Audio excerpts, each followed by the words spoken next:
que nós trabalhemos o conceito de democracia como um sinônimo de oportunidades reais para todos e todas. Compreender democracia como direito foi algo que eu aprendi na SEDES. A gente sabe, teoricamente, a gente estuda, a gente trabalha a vida toda, estamos aí como cidadãos, mas a densidade e a intensidade da experiência da SEDES mostra o câncer social que é a violação de direitos.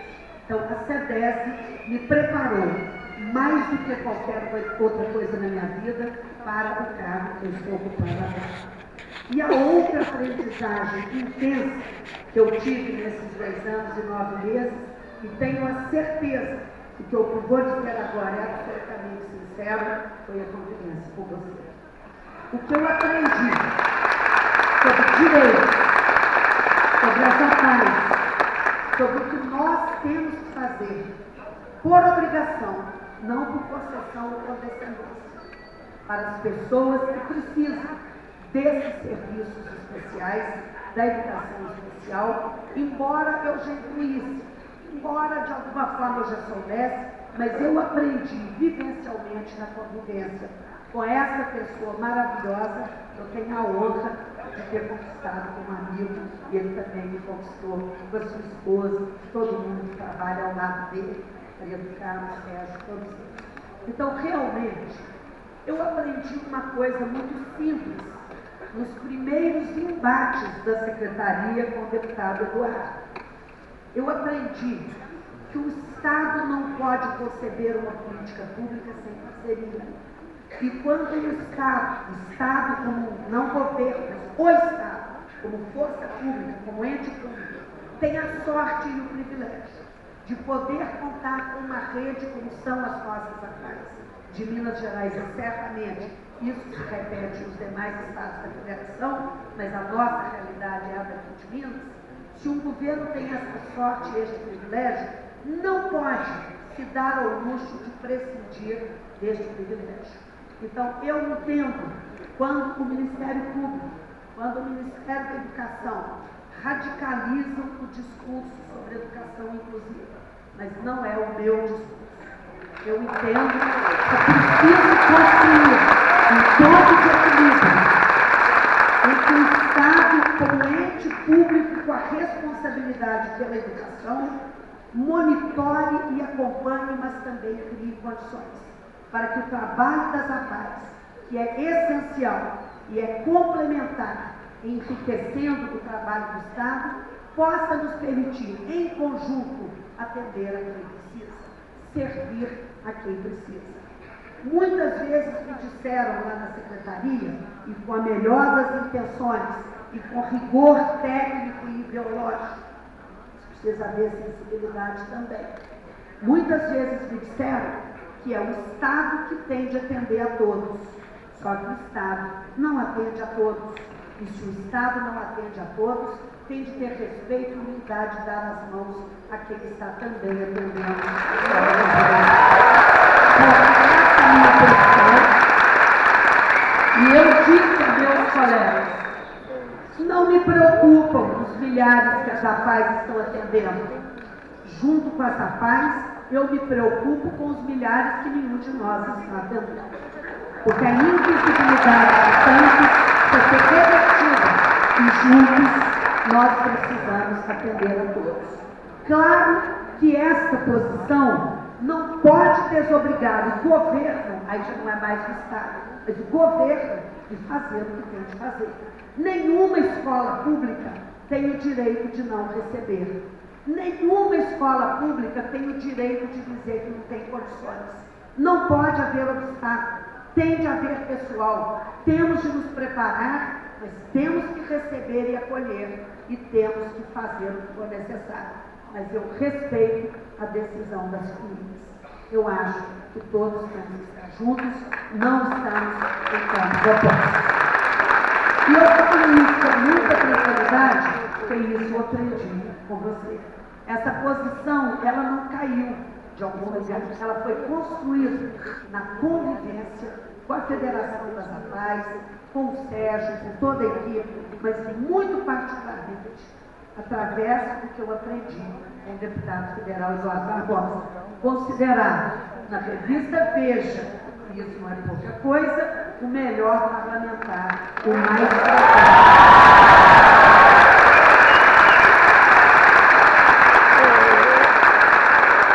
Muito bem. Eu queria falar um pouco sobre a importância do movimento das APAES, embora vocês todos saibam disso, mas eu acho que é importante que, nesse momento, como representante do governo de Minas, eu diga isso com todas as vezes. Que isso que eu vou dizer é a visão do governador, foi muito justa a homenagem a ele, muito obrigada se as nossas ações, em parte, embasaram a homenagem, mas todas as nossas ações decorrem de uma decisão do governador de dar inteiro apoio ao movimento das APAES e reconhecer a sua importância. Então, é dele mesmo o mérito, e eu fico feliz que tenha sido reconhecido, porque a função pública é muito difícil.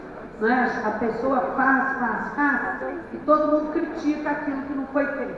Correto, tem de criticar mesmo. Mas uma vezinha ou outra, que alguém reconheça o que foi feito, anima o gestor público para que ele faça mais ainda. Então eu fico feliz e acho que o governador mereceu sim essa bela homenagem que as APAES lhe fizeram. Agora, é claro que nós não podemos falar em educação pessoal no Brasil sem falar no movimento das APAES. Ele é reconhecido por todos. E o que eu acho mais bonito no movimento das APAES é que dele participam como um verdadeiro mutirão de direitos. Pais, amigos, parlamentares, profissionais de diferentes campos, pessoas com deficiência, voluntários, instituições parceiras, todo mundo se junta para fazer algo que a sociedade requer e os direitos das pessoas exigem. Visa, é claro, a fazer do Brasil uma sociedade mais civilizada. Porque, na verdade, só se pode falar de desenvolvimento social se nós formos e nos tornarmos, porque ainda não somos, uma sociedade de plenos direitos. Quando a gente pensa aqui foi mencionada a Lei Maria da Penha, quando a gente pensa na violência doméstica, que ainda é um dos cânceres da nossa sociedade, ou dos números assustadores do trabalho infantil e tantas outras mazelas que insistem em marcar a vida brasileira, nós temos de reconhecer que estamos avançando sim, mas temos um longo caminho pela frente como sociedade para garantir plenamente não só os direitos que já conhecemos, como aqueles que ainda nem pensamos que possam existir. Quando eu era criança, há muitas décadas, eu fui à casa de uma tia e houve lá uma discussão. E na minha casa, na casa dos meus pais, nós sempre fomos incentivados a opinar. Eu fui à casa da minha tia, achei que era a mesma coisa, e veio um palpite na conversa. Isso veio a seguinte frase: criança não tem opinião. Hoje, 50 anos depois, imaginem se essa frase pode ser dita. Ela vai contra o Estatuto da Criança e do Adolescente e vai haver uma denúncia, aliás, merecida, para o Ministério Público. Então, o direito da criança de opinar, entre tantos outros direitos da criança, há 50 anos não existia. Nós vemos dos nossos pais que eles não podiam conversar com os seus antes de serem autorizados. Então, os direitos eles vão sendo constituídos ao longo da história. Nós precisamos defender aqueles que já constituímos e aqueles sobre os quais não temos ainda nenhum sonho a apresentar, mas um dia esses novos direitos também virão. Então, são patamares que nós vamos conquistando. E na questão da educação especial, nós avançamos muito.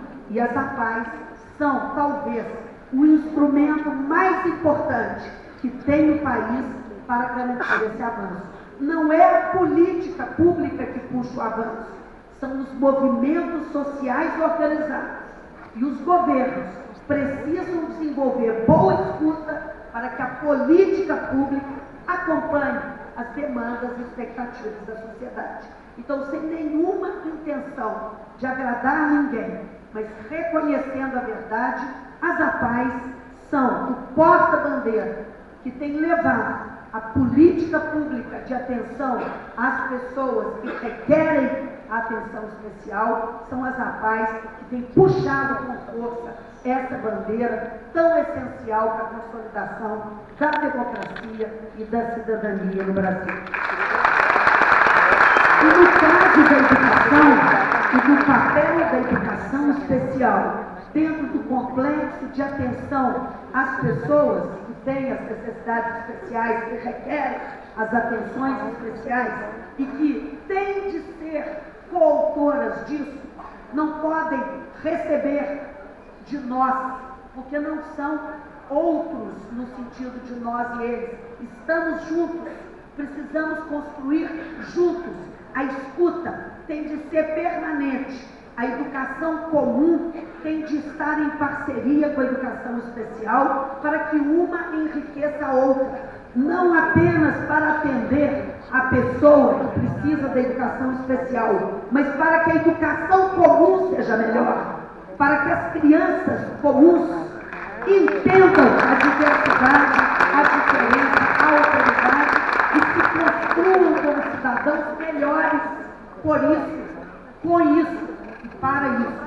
Então, não pensem vocês que a educação especial tem que ser atendida pelo Estado, porque ela é necessária apenas. Claro que ela é necessária, mas ela precisa estar de mãos dadas com a educação comum, para que a educação comum não se limite a informar, mas passe a formar pessoas melhores, pessoas comprometidas, pessoas humanas que mereçam ser chamadas de humanas.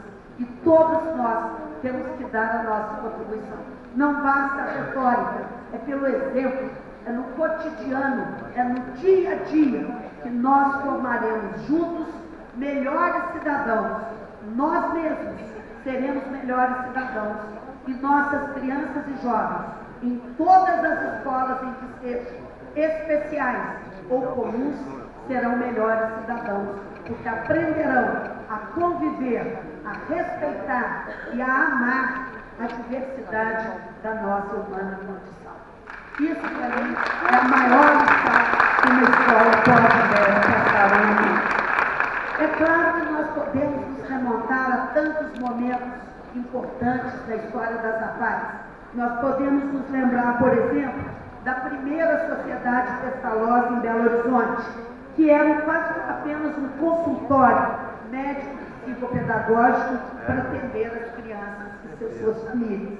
Em 1945, a Sociedade Pestalozzi foi fundada. E apenas em 70, tantos anos depois, a Federação Nacional da Sociedade Pestalozzi, também merecedora do nosso respeito. A guerra mundial transformou muita coisa. E recursos, instrumentos e estratégias que foram usados na recuperação dos mutilados na guerra, puderam se socializar no mundo e nos fizeram avançar mais ainda. Em 1954, foi fundada no Rio a primeira Associação de Pais e Amigos Excepcionais, por uma norte-americana, Beatrice Burns, mãe de uma criança com deficiência intelectual. Eu tinha 4 anos de idade, aí vocês fazem a conta. Mas olha que loucura, tudo que mudou nas nossas vidas. De 54 para cá, vejam isso. Que maravilha. Falta muito. Falta mais ainda. Mas olhem onde já estamos. Olhem o que já se avançou de 1954 para cá. E aí foi criada uma escola de formação para fisioterapeutas e terapeutas ocupacionais, usando os métodos de reabilitação da Universidade de Colômbia. No Brasil não tinha ninguém que soubesse trabalhar nessa área. Daqui para cá, de lá para cá, houve adaptações de diagnósticos, as coisas foram avançando. Chegamos ao ano de 81, eu fui da ONU, eu dirigi um instituto da Unesco, como disse o deputado Eduardo, outro grande aprendizado sobre direitos na minha vida, mas o ano de 81 é um marco para todos nós, que ele foi decretado como um ano da igualdade de oportunidade para todos, por se tornar o ano internacional das pessoas com deficiência. Daí para cá, houve uma batalha, uma luta constante, cada vez maior, pela defesa dos direitos. Logo naquele momento, foi percebido também que a linguagem não pode ser preconceituosa. Coisas como, que nós dizemos com a maior naturalidade, lugar de mulher é no fogão. Vou dizer as expressões preconceituosas, porque eu acho que nós temos de dizê-las para enfrentá-las. Fez um trabalho de preto. Nós falamos coisas assim. Olha, eu fui orientadora de uma professora, a doutora Leda Martins, que é das pessoas talvez a mais brilhante que eu já conheci, e ela fez um trabalho na área de literatura sobre a cultura afro-brasileira na literatura, com gatos, etc. Uma coisa extraordinária, uma figura extraordinária. Um dia, eu cheguei para ela, cheguei correndo na faculdade de letras para votar no meu eleição, porque eu voto em todas. Posso até perder e perco muito, mas eu voto. Cheguei lá correndo, ela falou, Roninha, onde você está indo? Eu falei, votar. Por que você está esbaforida? E eu falei, porque a coisa está preta. Ela falou, ô Aninha, isso vindo de você, eu queria morrer. Quando eu percebi o que eu tinha falado, é porque é tão banalizado, a gente vai falando essas coisas, não pode. Nós temos de corrigir o discurso, porque o discurso forma a realidade também, ele alimenta preconceitos. Então nós temos de combater toda e qualquer forma de discriminação. Por isso eu ressaltei que no ano de 86, a expressão alunos excepcionais foi formalmente substituída pelo conceito de alunos portadores de necessidades especiais. Então, isso foi um marco importante. Parece pouca coisa, mas não é, porque na formulação da legislação e nas vozes da cultura, nós construímos maneiras melhores ou piores de convivência social. Então, o Brasil deu um grande passo em 88 com a nova Constituição. E na nova Constituição, a educação aparece como dever, direito de todos, dever do Estado e da família, e terá de ser promovida e incentivada com a colaboração da sociedade. Ô, gente, está na Constituição. Nem que o governo quisesse, não poderia não trabalhar com as paz.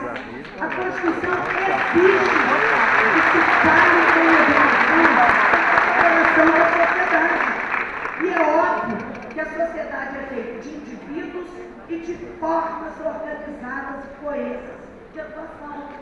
Então, alguém que acha que é possível fazer, e muita gente acha, fazer educação especial sem as entidades que trabalham nisso, está desrespeitando o artigo 205, aliás, o 205 e o 208 da Constituição Federal. Então, querendo nós ou não, infelizmente nós queremos, nós temos que respeitar a Constituição. E nós temos todos que trabalhar em parceria, porque a nossa obrigação, por preceito constitucional e por decisão humana.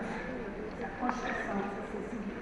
Então, esses últimos projetos de lei que andam por aí não podem se sobrepor à Constituição. A Constituição diz, no artigo 208, que o atendimento educacional especializado aos portadores de deficiência será feito preferencialmente na rede regular de ensino. É claro, a Constituição tem de pôr a obrigação do poder público. Nós temos de atender, não podemos não atender, mas é preferencialmente. E a lei que estava circulando aí tinha eliminado o preferencialmente. Ora, se cada lei que surgir começar a mexer na Constituição, sem ser através de emenda constitucional, destrói-se o Estado de Direito. E quando o preferencialmente voltou, ele é constitucional. Não esqueçamos disso. Está na nossa Carta Magna. Todos nós somos vinculados a ela. Muito bem. É claro que nós poderíamos falar dos modelos, o integracionista, o inclusivo, etc, etc, etc.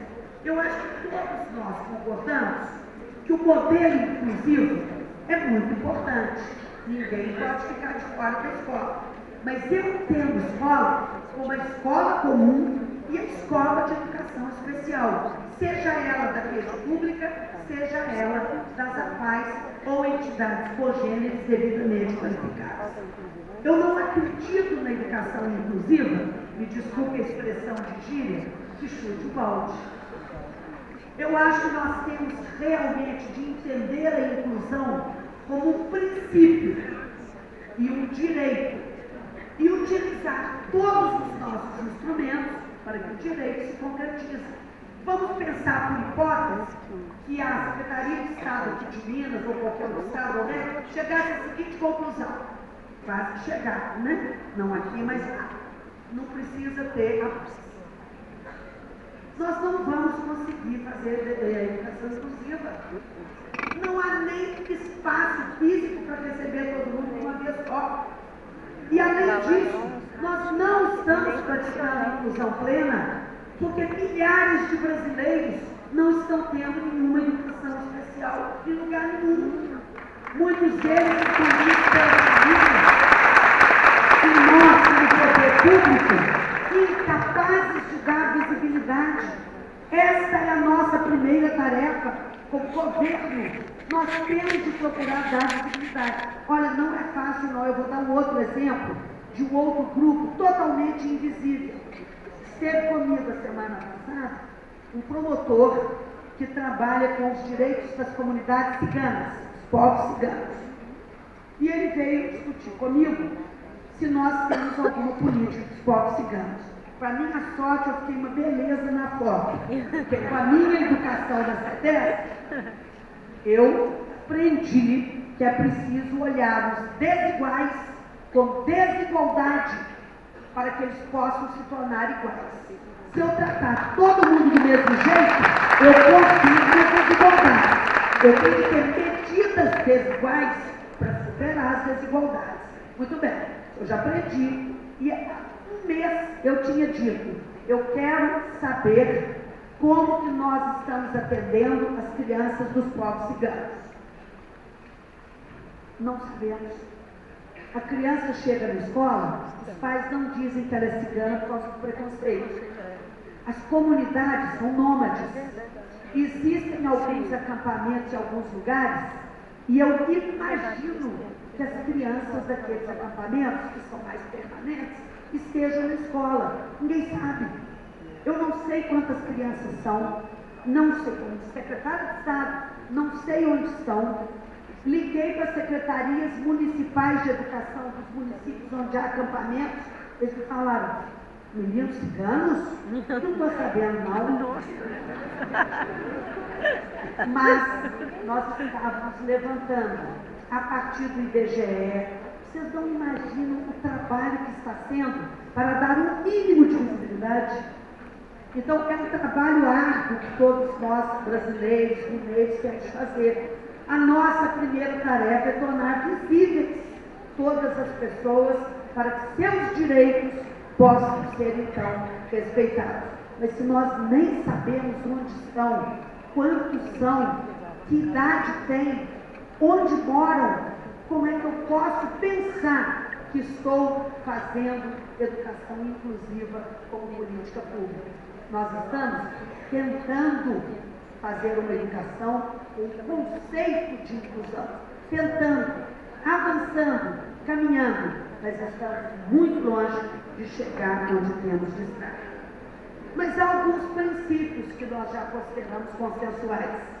Independentemente das diferenças individuais, a educação é direito de todos.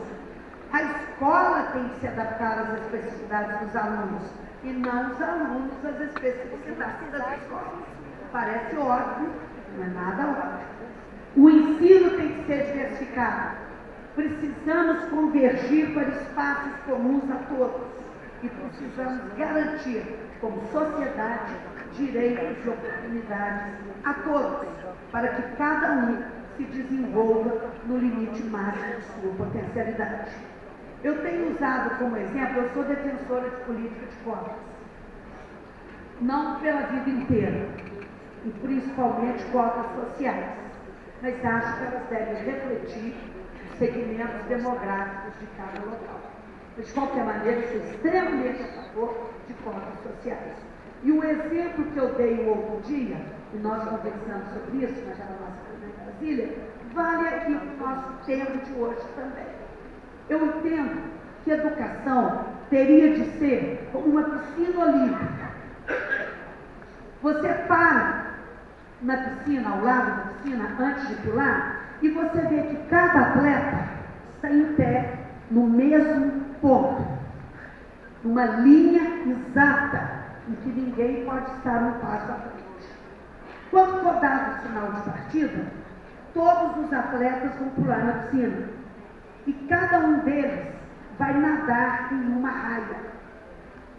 Dependendo, se nós tivermos de fato garantido a todos o mesmo ponto de largada, o ponto de chegada deverá ser o máximo da potencialidade de cada um.